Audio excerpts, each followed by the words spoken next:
Hello, everyone. How are we doing today? Everyone good? Sound, yeah. Awesome. Good, thanks. So we're gathered here for another episode of the Catch Up podcast. We are being joined today by Neil Andrew of PPC Protect. He's our guest. Hello to you. And as always, we're joined by head of our client services team, James Lees. You said that, like, as always, like, it's not good that I'm here. Like, Oh, it's great. You're my new sidekick. I love it. sidekick, mate. You're my sidekick. Oh, yeah. So, nice to see you, Neil. I think it's the first time we've met properly. Yeah, I A think bit of it an is. awkward situation to meet first time in. Well, I'm sure we'll be fine. So do you want to tell us a bit about yourself and a bit about PPC Protect then? Yes, so I'm CEO here at PPC Protect. I'm one of our 4 founders. And to give you a bit of background on PPC Protect, so we're a B2B SaaS platform that works in advertising fraud prevention. So we work with retailers, primarily e-commerce, but not just e-commerce retailers, to ensure that their advertising spend across all their digital ad networks is prevented against fraudulent activity. That can be things like bots clicking on their ads, it can be competitor activity, it can be other sources of invalid clicks. So basically making that ad spend as efficient as possible. Before I started at PPC Protect, I have a background as a digital agency owner, and then I worked in-house in SEO and PPC marketing at a couple of businesses before that. Okay, cool. So what made you, what prompted the jump from the positions you had previous into the click fraud industry? Is that something that you had previous experience in when you jumped from the agency side, or was that... Yeah, so we were actually born out of our agency. So we exist because of the agency background. So we had a client who actually is now one of my co-founders, who was experiencing some pretty significant ad fraud issues on their campaigns, an e-commerce client. And there was nothing out there that was kind of solving this problem in the way that we wanted it to. The solutions weren't very effective. So we built an in-house tool. And then we essentially scaled that from there, right? So we rolled it out across our agency clients, started getting traction to the point that we had people coming to our agency not interested in our services at all, really. They just wanted this solution. At the time, that kind of sucks a bit, right? Like, why do you want to choose me? I'm the best agency around type thing. But yeah, it is what it is. And they wanted this solution. So we thought, actually, we'll spin this off, into its own kind of product, if you like. And we had a really good team behind us to do that. So we had a CTO who was our client's software engineer and developer at the time, who's got a background in cybersecurity. Our client had a background in the Israeli military and in the cybersecurity space, which is, I don't know how much you know about like that side of the startup world, but Israel is like number one for cybersecurity stuff in the whole world, pretty much. Amazing talent pool over there. And then we had, see, my marketing background, and then my other co-founder has like a design and branding background. So it kind of just all came together. Perfectly from there, really. That's cool. So for sort of your day-to-day e-commerce retailer, what sort of things are they looking out for when it comes to click fraud? Because I know it's something I've worked in the agency side before, and it's not something that we've sort of... it's always something that we suspected. There's always something that when we were trying to do reporting and things like that we were always taking into account and trying to always factor it in when we were doing sort of summaries and things. But what sort of things are you looking for day to day when it comes to click fraud? Yeah, it's a good question. I mean, there's 2 sides to it, really. If we're looking at e-commerce specifically, there's e-commerce retailers that are going to be being heavily impacted by invalid and fraudulent activity. So it's more likely, especially in the e-commerce space, to be bots and web scrapers and this kind of thing. There's a lot of activity around scrapers that will scrape PPC and Google Shopping, especially results to check like prices and stock levels and that sort of thing. And that's clicks that you're still paying for ultimately. Yes, they are filtered in some way by existing search engines, but not particularly effectively. So that's the core of it on e-commerce. There is a very small, what I would call a competitor element. You get some very aggressive competition who deliberately try to drive up costs and that side of things, but it is more a minority. We see a lot of that competitor stuff on like small local businesses, locksmiths and plumbers and electricians and that kind of thing. But when it comes to e-commerce, it's mostly bot-driven activity. Okay, so that I'm assuming you're dealing with the SMEs all the way up to sort of some of the huge clients that you've got on your portfolio. How much of a difference does that sort of does your approach take between the two? So how does it work? Yeah, so we work with. I mean, we can work with any business, right? Like if you do digital Yeah. advertising, we can work with you. In terms of what's going to be most effective with our solution and with the service that we have to offer, we're generally working probably slightly above that SME mark.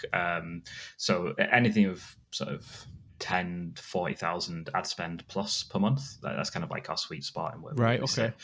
So we don't work with the really Yeah. small advertisers quite so much. There are other Mhm. solutions that do, but I imagine it's less effective for those. yeah, exactly. So they're very geared towards that, like I say, that competition kind of side of things, and there's a very different mentality in that space as well of thinking that perhaps the competition are out to get you, and maybe they're not in that side of Yeah. things. So we don't really cater to that part of it. But yeah, focusing on decent levels of ad spend all the way up to some of our customers are like 10 million a month plus on digital ads. Huge Wow. Okay. corporations. Yeah. I imagine if you sort of nip that stuff in the bud early and you start looking at it at a much earlier place, then as you start building that ad spend up and you get into those levels, it becomes easier to manage. Is that the correct assumption there, or am I way off with that? Yeah, so I'd say that's part of it. I mean, there's two sides to that, right?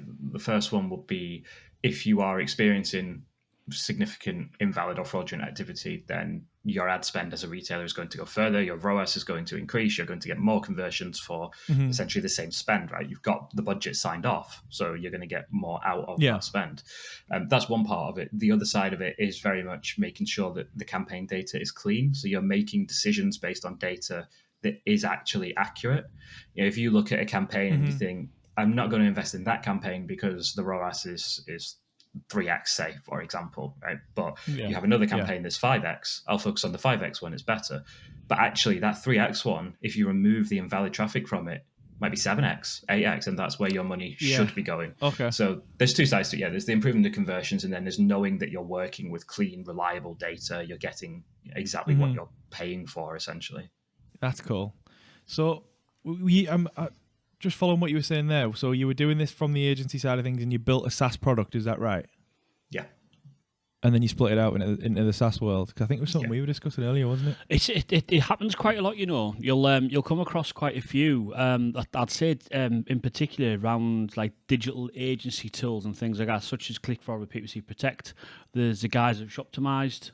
Oh yeah. Who again born out of an agency. There's a guys actually there are a sticker on my Huel bottle here, Ruler Analytics. Again, they like their closed market attribution software. Like they are born out of an agency. So a lot of you find a lot of these tools will be bought out of agencies. Like so Neil's situation here, they were noticing lots of fraudulent activity on their clients' campaigns, right? We need to fix that. You fix it, and right, okay, this is a pretty cool solution. They go through the stage where they're asking for your solution, not your agency package, your SaaS solution. And then lo and behold, you're a big SaaS company, like what the guys at PPC Protect are.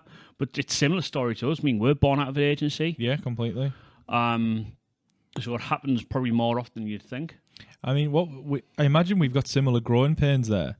What did you find the hardest out moving away from that agency and sort of specifically looking after this platform? Were there any sort of major gripes that you had? It's a good question. I mean, from a personal point of view, well done, Josh. Personal point of view, financial security is obviously the big one, right? Like agency owners are we're pretty well paid. Let's be honest. Like we get pretty decent money for what we do. Going into the developing a SaaS tool where you're investing everything into product and team, like your income just goes to sort of sustenance wages, really, rather than the decent wages you're getting. So on the personal side, that's been the biggest challenge. I mean, we're lucky now that we've got to that scale where we're very comfortable on that side. We're very happy for it. In terms of the actual business itself, it's more similar, I think, than a lot of people think. When you're on the agency side, your big metrics that you're working towards are new client acquisition and churn. That's like the two key things. Yeah. Well, it's the same on the SaaS side. It's new client acquisition and churn. Yeah. And it's, like I say, it's a lot more similar than people think. It's just we're selling a software solution rather than selling an actual billable hours service. Yes. So, I'd say most of the growing pains from the agency side, they're the same as what you see on SaaS. Contractually speaking, how are you guys handling that? Is it a 12-month contract? Is it a rolling? What's your sweet spot with that? We have a mix. We've sort of struggled with a bit. And I think it works well for us, the 12-month that we do, just because strategy-wise and things like that. Yeah, I mean, 12 months is always going to be better for cash flow, right? You're getting paid up front, so that's always better. There's always equally going to be people that just flat out say, I'm not signing for 12 months. I need to see value first. So there's things we do around break clauses. So take it in for 12 months, 3 months, 6 month break clauses. There's monthly contracts available at a premium. Obviously, you're going to pay more for that because there's less stability in it. And equally, there's multi-year contracts. If people are super happy with what you're doing, they want to secure a big discount, everyone wins out of that. But most of it is I mean, it's the same in any SaaS, isn't it? Most of it is pushing towards annual. That's always the goal. Every SaaS owner wants an annual contract. Yeah, it's true. I mean, we've done that, and from a strategy perspective as well, it helps to be able to. We've recently introduced a managed service to the sort of side of things to what we do, and those 3 month break clauses or 6 month break clauses, there's not enough time to get your teeth into the actual strategic side of how we're going to deploy anything, is there? No, it's probably even more of a frustration at an agency point of view as well, having that. Of course, Like, how can you really, let's say you're bringing on a new PPC client and you want to see improvements after 3 months. Okay, you probably can, but it's a lot of pressure, I think, in regard to doing that and saying, you know what, I'm looking at leaving after 3 months. I mean, I say that, I've just come out from working at Mabel for 4.5 years, and our main USP there was 0 contracts whatsoever. Yeah. But, it's that client expectation, I dare say, in that instance, in regards to saying, no, we know there's no contract, but, give us 3 to 6 months to at least show you what we can do, and the rest of it you'll see. But, it's, I think 3 months to prove your worth, I think, can be difficult. Yeah, definitely, 100%. I mean, there's things that when you're looking at seasonality and that type of thing as well, for us, it's that plays more of a role. But, I mean, when it comes to sort of what you look at in regards to click fraud, how far ahead are you looking with sort of, and how quickly are sort of these bots and scrapers developing ways to get around your sort of technology? Is that a big issue that you've got? Yeah, I mean, it's like any fraud prevention space, whether it's click fraud, or credit card fraud, account takeover fraud, anything like that, it's a cat and mouse game, right? It's always just trying to stay ahead and catch up. And no one is ever going to eliminate 100% of fraud in any vertical, whether, again, that's click fraud, that's credit card fraud, whether it just can't happen. You cannot eliminate 100% of it. You just need to get as close as you can to making it unprofitable for those wrongdoers, essentially, that they decide not to pursue it anymore. Yeah. Okay, that's cool. I mean, so what would be the top tips that you would, so for say those SMEs that aren't quite ready or aren't quite spending what you'd be, where you guys would kick into, what would you say were your sort of key things to look out for when it comes to how things are starting when it comes to being defrauded like that? I'd say audit e-campaigns, no matter what channel you're advertising on. Most people are using Google Analytics. Admittedly, most SME owners probably don't really have a clue how to get the most out of Google Analytics. So it might well be a case of bringing in an external consultant or something like that into the picture. But there's a lot of stuff you can do with that in terms of looking at user IDs within Google Analytics and seeing how many times a specific user's coming back, what's their session length, what's their bounce rate, and you can infer from that if you might have an issue or not. It's not going to be 100% accurate or perfect, but at least it's going to give you, a ballpark figure. On the more obvious stuff, look at CTRs, conversion rates. If you're running let's say a display remarketing campaign, and you have a placement in your remarketing that's doing 7% click-through rate on a display campaign, I can pretty much guarantee you it's not a legitimate placement, because you just don't get that kind of level. And display is a lot more impacted by fraudulent activity than search is. That's not to say search isn't impacted, it is to some degree, but it's more prevalent on the display side. But auditing is the big one. Spend an hour or two a month just looking through and making sure nothing looks off. If it does, obviously there's people like ourselves and others out there that you can talk to. But that's going to be the first step. And if everything looks good, you're getting good results, continue as is. You're looking all right. In regards to sort of industries that you see that are more heavily affected, or sort of verticals, where do you see this more prevalent? There's a fairly strong correlation between the average CPC of an industry and the rate of fraudulent activity. So if we look at things like legal, finance, insurance, gambling, like very much higher than anything else. E-commerce in terms of absolute numbers is pretty impacted. Obviously the CPCs are generally quite low, but the volume is extremely high. So when we talk in absolute numbers of money potentially lost and such, then e-commerce is fairly impacted. But higher CPCs generally mean higher percentage of traffic is going to be fraudulent. The big one we actually released a study it was early January, which was our 2021 click fraud report. So it's looking at all the data from the past year and then projections for the forward year. And we found that the education sector exploded massively in terms of fraudulent activities. I think it's about 34%, something like that. And it's because of the explosion in online learning with obviously COVID, people are going into lockdowns and so on, investing in these platforms. CPCs are being driven up. Crazy. So we saw some big losses in that space. Here's one then. This is one that's always been like a discussion point in the many years I've been in this game. So I remember back in 2007 when I worked at an agency called CAU, we used to have this product called the CAU Defender. So what used to happen, if they had our conversion tracking installed on their website, if the same IP address clicked on an ad more than 5 times in a 48-hour period, used to have this pop-up used to appear and say, no, we deem this maybe fraudulent activity, please don't do this anymore. Because there wasn't really a way of doing that. Now, Google every now and then will put something out in regards to, we'll give you the tools and capabilities to help fight click fraud yourself. It's not really in Google's best interest, is it, to fight click fraud? It's where do you feel Google sits in, and not just Google? I mean, you guys are relaunching another platform soon as well, and we'll talk about that if you like. But it's where do you feel Google sits in regards to having the advertiser's best interests when it comes to click fraud? It's a good one, and my answer probably isn't quite what you might expect. I actually think that.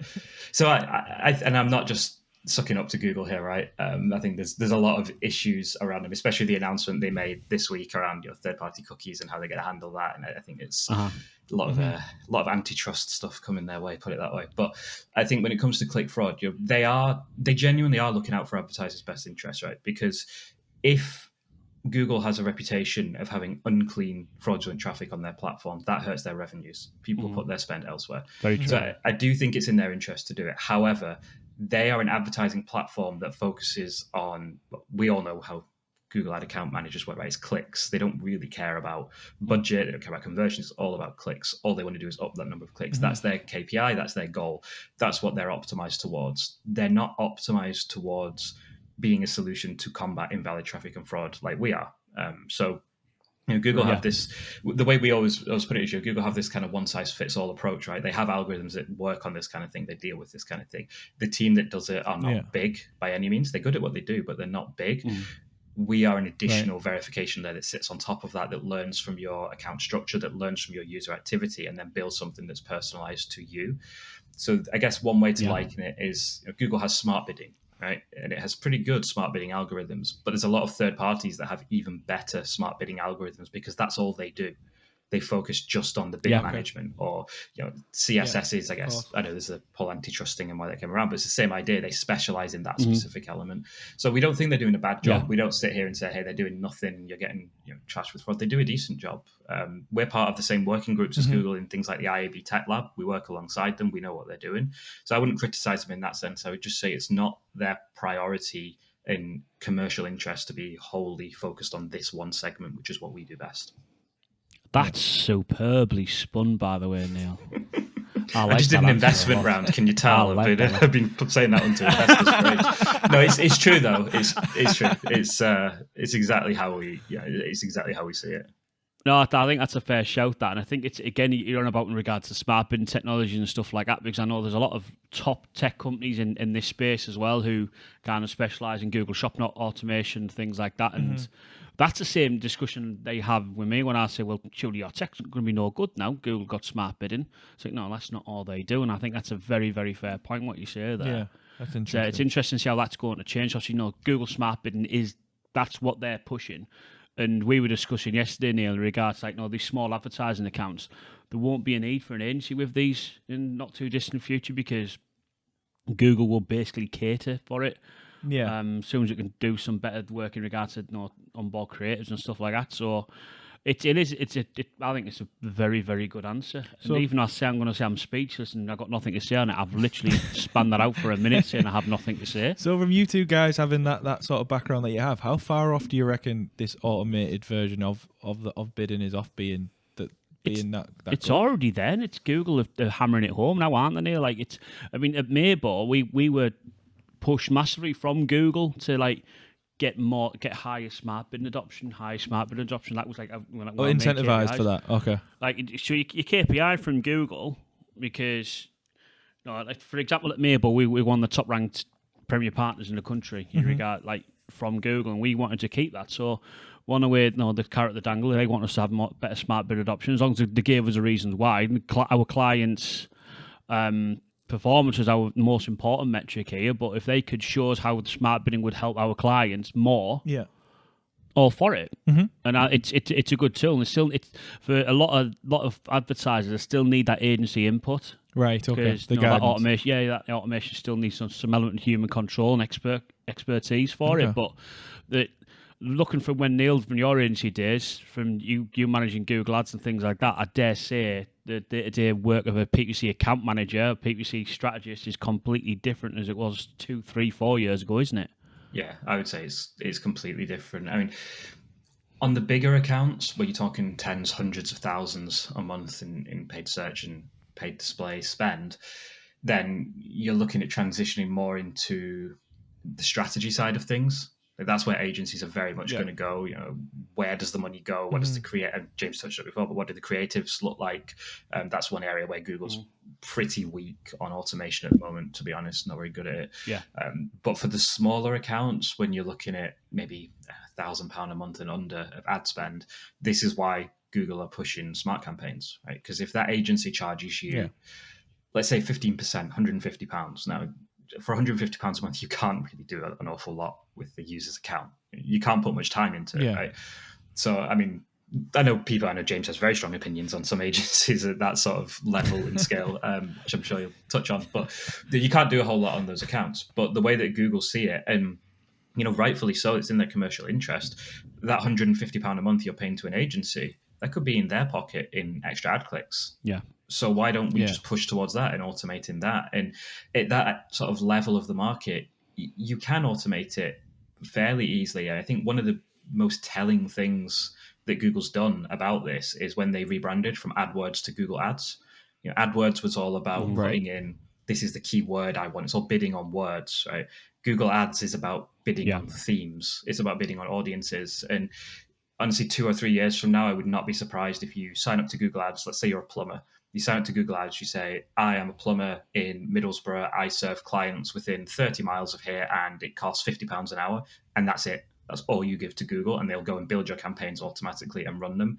And it will probably work. You'll probably get pretty good results from it.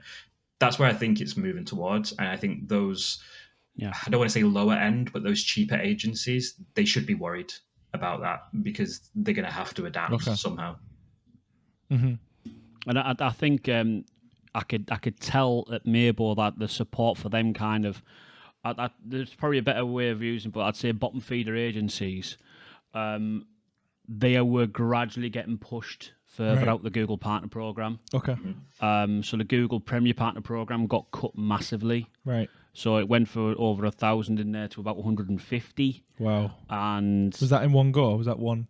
It was over a short period of time. Yeah, it was a short period of time, and I think it's the right thing to do because I think it's I could go on a massive rant and tirade in regard to it, but like it's those we're giving digital agencies and then people like me, us two sat here, Neil, who were good at our jobs, strong ethically, wanting to get the best for our clients, giving us our industry a bad name. And I don't like that because it's hard enough as it is.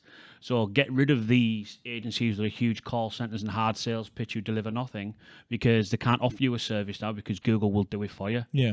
So why do you need to pay someone? Mm-hmm. So you think that's the end of the road for a lot of them then? I hope so. Interesting. Yeah, right. I'd agree. Definitely. I've got a fine little kind of push down and say for the guys at PPC Protect. So we partnered up with these guys during my time at Maybo, and in regards to an ad fraud prevention platform, it's absolutely superb. I've only heard good things, to be honest. Yeah, it's class. It's absolutely class. We rolled out to our clients from there. We used to roll people on a trial to see how it, but the main thing is what clients can see. It's similar to us when we run a trial on a client. Oh, this is how much money we've influenced for you. With these guys, it shows you the money saved and the explanation in regards to how it's saved and stuff like that, because it's a top piece of tech, AI driven. So it takes that emotive thinking out of oh, this may well be ad fraud and stuff like that. It's a cracking tool. Known Neil and the team for how long we worked together now, Neil? 2-3 years? About 3 years, yeah. Yeah, so no, been there. I think we mentioned yesterday. I think we were first agency, first UK one, weren't we? First UK agency, yeah. Yeah, so no, been part of their journey, and it's class to see where they come from. And if you are an e-commerce retailer and you've got a budget, I'd say 10k plus, you really need to be reaching out to PPC Protect. It's just to even have a conversation with some of the guys and just see what it can do for you, because it happens. You can. There's loads of like scaremongering stats out there, and I'm not a fan of using them kind of stats. But at the end of the day, click fraud happens, and you need to look into it. Yeah, I think one of the key takeaways for our audience is going to be something you touched on earlier regarding those campaigns that might be running at 3x, 4x that you're thinking of that steady away, and that's where they need to be. When really they could be some of your highest performing campaigns, but they're being sort of shrouded by some of this click fraud. It's a big eye opener for me as well. So, absolutely awesome. So check these guys out, ppcprotect.com. Hit up Neil on LinkedIn.